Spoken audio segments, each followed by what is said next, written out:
Luxury can ignite resentment in some people. You don't hear about this a lot, but often there is resentment stirred up in people when they see someone with luxury because it stirs up emotions. It stirs up emotions about people who have and people who do not, people who are a certain kind of person. Sometimes there's some resentment toward that person. And sometimes, even in the conversations associated with luxury, there are tensions because of underlying emotional discomfort with luxury and affluence and wealth. So I want to talk with you about that for a few moments. My name is Andre Taylor, and on this channel, I explore luxury, premier living, and prosperity. For the last 20 years, I've been advising luxury brands, large and small, on how to capitalize on the opportunities in the marketplace. One of the things that I've looked at quite a bit is the psychology of luxury, the psychology of affluence, the psychology of wealth, and how that impacts those who sell it, those who create beautiful things and experiences, and those who want to have just a better life and experience those things. Because these ideas, as beautiful as they are, these beautiful things, often produce charged emotions in individuals. So let's talk a little bit about luxury and resentment. There's a reason why it matters. It matters because resentment and, in fact, the idea of luxury, it touches on one's financial capability. It touches on one's station in life and what they can do and cannot do and whether they've arrived or not. It can even touch on one's cultural relevance or their intellect. There's so much attached to our financial life that we often assume lots of things about people because of their capacity, and lots of things about people perhaps because of their inability to do things financially.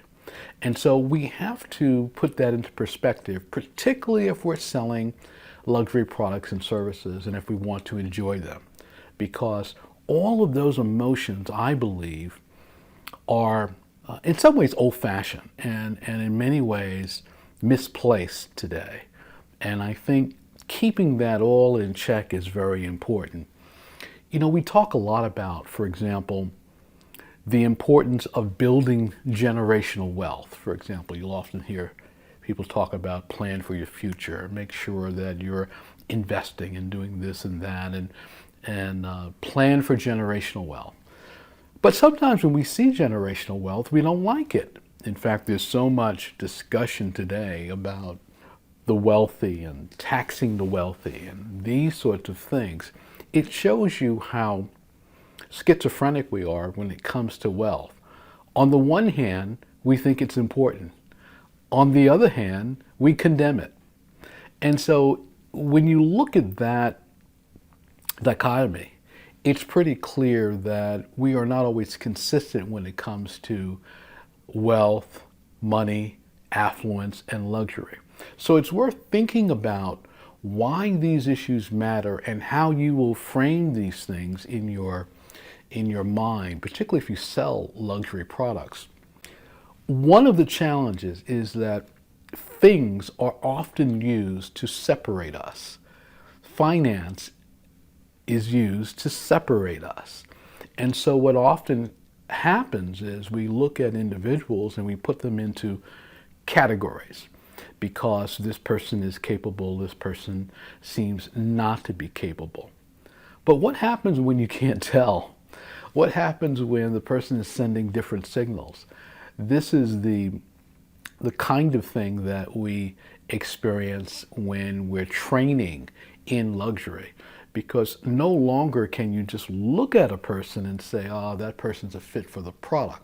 Could be, but it's very possible that person is not a fit for the product. They might really look together but may not be a fit. And often a person who does not look like they're a fit is a great fit for the product. So it's important to separate this idea of things and understand who is the underlying person. Who is this person that you are selling to, that you are serving, that you are building a relationship with, that you want to participate in something with you, that you're delivering an experience to? What does this person care about? What are their interests? And what are the commonalities? Because commonalities are areas where we can really make great progress in this category. I remember Princess Diana was, I think, revered because of her ability to demonstrate commonality with those who were outside of the royal family. Of course, she came from a modest background, so she understood what it was like to revere the royal family and to look at them from the outside, and she understood the common challenges and concerns and issues associated with those individuals. So when you are selling luxury, I think this is a great quality to have. I think it's important to be classy and refined and polished and all of those things. But I think this idea of humanity is so important today. Sometimes we refer to it as authenticity, the ability to demonstrate who we really are, to connect with people, to show someone a side that will connect with them in a way that will make them feel that commonality. This is what we're talking about, and I think that's so important. I think today we are in this individualized society where there's this great freedom of expression. One of the things that happens in this freedom of expression is that not everyone is wearing the uniform. And so the ability to connect with people is very important. The other issue here is freedom of expression often results in a great deal of comparison, because as someone is shaping their own persona, they will often look at others and say, well, maybe I'll do that. Maybe I'll want to wear that kind of hairstyle, or maybe I should buy this kind of car, wear this kind of outfit, and so forth. So we are also in an era of hyper comparison. One challenge there, of course, is sometimes someone can feel like they're not enough because they keep seeing other examples of this freedom of expression. And by the way, while I'm talking here, I'm hoping that you will exercise your freedom of expression and subscribe to this channel, like this video, and share it with someone that you think will value it. So we're tapping into often insecurities. And if you're a professional in luxury, understanding that there might be underlying insecurities is extremely valuable, because it will enable you to work with a client with finesse and class and professionalism, understanding that you're bringing a person along as you're showcasing a product, that you are getting to know that person, getting to know what they like, getting to know what's important to them, and so forth. So these underlying comparisons and insecurities and challenges that people have, I don't think this is new, but I think that these are heightened, particularly these days. You have to be careful. Sometimes a person who is hypersensitive today might think you're saying something that you're not because of your style and your approach. They might believe that you are judgmental, that you are critical. I know in my business, I am a full-time idea catcher and observer. And so I'm always observing and I'm always asking questions. And sometimes I have to be careful, because if I make note of something I observe or ask a question, sometimes that might sound like it's criticism, when in fact it is going in the database and processing and trying to find ways to share new perspectives on what I see with you. So all of these things are important. A couple of tips that I would suggest if you're a professional in the business of selling luxury, and if you're just someone who likes to enjoy luxury. The first is storytelling. Whenever you can tell a story about a situation or experience or a product or a situation, it will endear you to the people that you're talking to. Now, if you're talking to someone who enjoys a good story, it will go over really well. If you're talking to a person who is not always keen on hearing a story, well, you'll have to keep it short.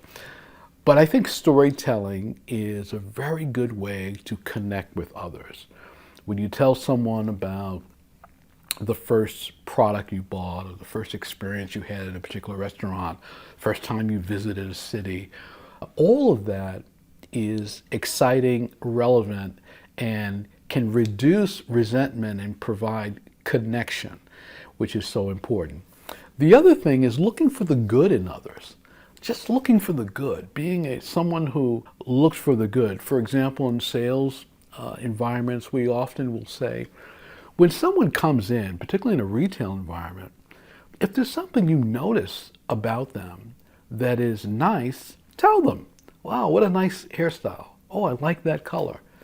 Oh, I love that coat. Oh, you have a great smile.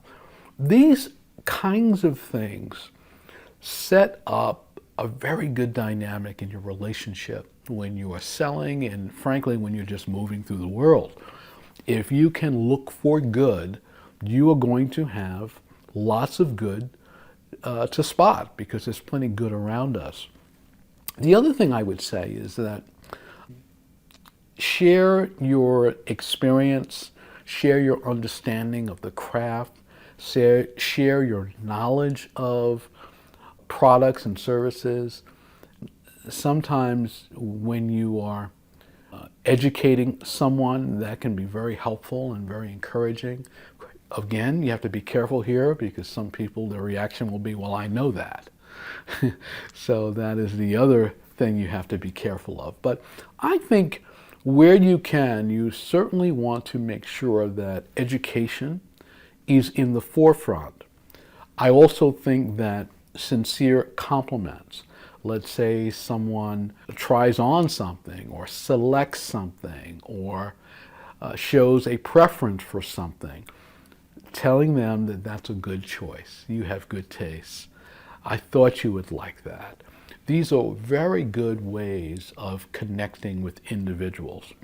Remember, we are in a society today where there's often tension, there's often conflict, there's often division, and we do not want to, as lovers of great products and services and those who want to live well and those who sell luxury, we don't want to contribute to that. So keep in mind that sometimes luxury, affluence, and wealth does ignite resentment. And do what you can to make sure that you are not part of that. Now take a look at this video.